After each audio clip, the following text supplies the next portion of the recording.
Prime Minister has now admitted that the immigration system is broken after 9 years of his government. He blames bad actors. So let's put our detective hat on and find out who those bad actors were. Who was the head of the federal government that increased permits for temporary foreign workers by 154%? Who was the head of the federal government that issued 211% more permits for international students and a population growth plan that boosted growth by 300%. Wow. Can we identify who was that bad actor?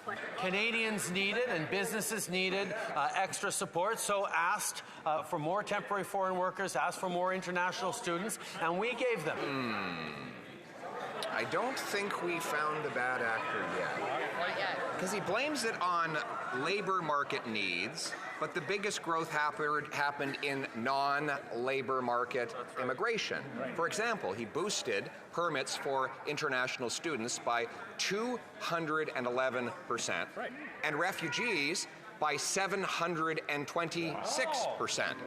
That has nothing to do with filling job vacancies. And when it comes to temporary foreign workers, he allowed more to go to places with already high unemployment. So once again, who was the bad actor that made these terrible decisions? Speaker, these little performances that the Leader of the Opposition puts on are not fooling anyone. The only thing he is interested in is his own interests, his own quest for power. Mr. Speaker, he's not helping us find the bad actor. You know, it's like there's been someone else running the country for the last 9 years while the system has come crumbling down. He claims that he cares about housing, but on that subject, maybe we'll ask him this question. Who is the head of the government that was warned by its public service 3 years ago that increasing population growth by 300% would cause the massive housing shortages that we see today? When he was Stephen Harper's failed housing minister, he created a total of 6 affordable housing units across the country.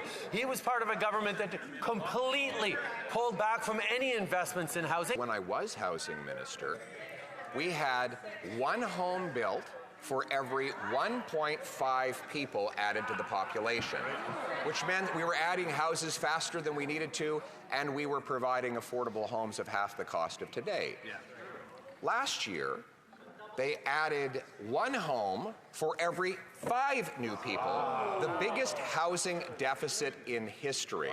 So once again, who was the bad actor running the government that was warned by its officials that all of this out-of-control population increase would cause a housing shortage? The government in which the Leader of the Opposition was their failed housing minister deliberately chose to get out of the business of housing, which meant we needed to step up with a national housing strategy in 2017 and with record investments, not just to create more housing, but to change the way housing is built in communities across this country. That is money put into the pockets of municipalities to invest, to densify, to rapidify, to accelerate the permitting. Mr. Speaker, when I was housing minister, housing was half the cost. When I was jobs minister, I actually cut down the number of temporary foreign workers to make sure Canadians got the job. But the bad actor he's referring to is the same head of government that allowed 211% more study permits for people who weren't supposed to be working. He allowed 154% more temporary foreign workers while Canadians were looking for jobs, and 726% more refugees. Mr. Speaker, if he wants to know who is the bad actor that broke the immigration system, why doesn't he do what he loves to do the most? Look in the mirror.